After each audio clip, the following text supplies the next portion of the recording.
বাংলাদেশের রাজনীতির এক দীর্ঘ ও বর্ণাঢ্য অধ্যায়ের অবসান ঘটিয়ে না ফেরার দেশে চলে গেলেন বিএনপি চেয়ারপারসন ও সাবেক প্রধানমন্ত্রী বেগম খালেদা জিয়া। আজ ভোর ৬টায় রাজধানীর এভারকেয়ার হাসপাতালে চিকিৎসাধীন অবস্থায় তিনি শেষ নিঃশ্বাস ত্যাগ করেন। তার এই প্রয়াণে দেশের রাজনৈতিক আকাশে এক নক্ষত্রের পতন ঘটল। মৃত্যুর খবরটি নিশ্চিত করেছেন তার ব্যক্তিগত চিকিৎসক অধ্যাপক ডক্টর এজেড-এম জাহিদ হোসেন। শেষ মুহূর্তে শয্যাপাশে উপস্থিত ছিলেন তার জ্যেষ্ঠ পুত্র ও বিএনপির ভারপ্রাপ্ত চেয়ারম্যান তারেক রহমান, পুত্রবধূ ডক্টর জুবাইদা রহমান, নাতনি জাইমা রহমান সহ পরিবারের সদস্য ও দলের শীর্ষ নেতৃবৃন্দ। বেগম খালেদা জিয়ার রাজনৈতিক জীবন ছিল গণতন্ত্রের জন্য এক নিরবচ্ছিন্ন সংগ্রামের মহাকাব্য। ১৯৮১ সালে সাবেক রাষ্ট্রপতি জিয়াউর রহমানের মৃত্যুর পর যখন বিএনপি এক কঠিন সময় পার করছিল, তখন ১৯৮২ সালে তিনি দলের হাল ধরেন। তৎকালীন জেনারেল এরশাদের সামরিক শাসনের বিরুদ্ধে ৯ বছরের দীর্ঘ ও কঠিন আন্দোলনের মধ্যে দিয়ে তিনি কেবল নিজেকেই প্রতিষ্ঠিত করেননি, বরং বিএনপিকে দেশের অন্যতম প্রধান রাজনৈতিক শক্তিতে পরিণত করেন।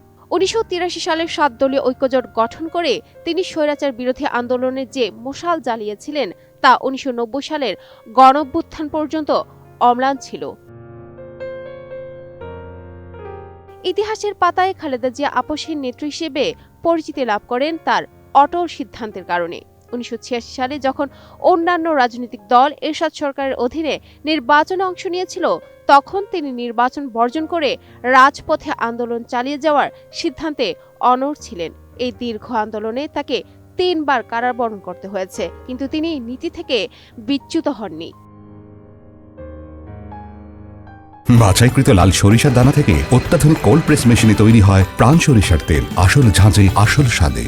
তার এই আপসহীন দৃঢ়তায় বিএনপিকে পুনরুজ্জীবিত করেছিল। ১৯৯১ সালের ২৭ ফেব্রুয়ারি সব দলের অংশগ্রহণে অনুষ্ঠিত ঐতিহাসিক নির্বাচনে খালেদা জিয়ার নেতৃত্বে বিএনপি বিজয়ী হয় এবং তিনি বাংলাদেশের প্রথম নারী প্রধানমন্ত্রী হিসেবে ইতিহাস গড়েন।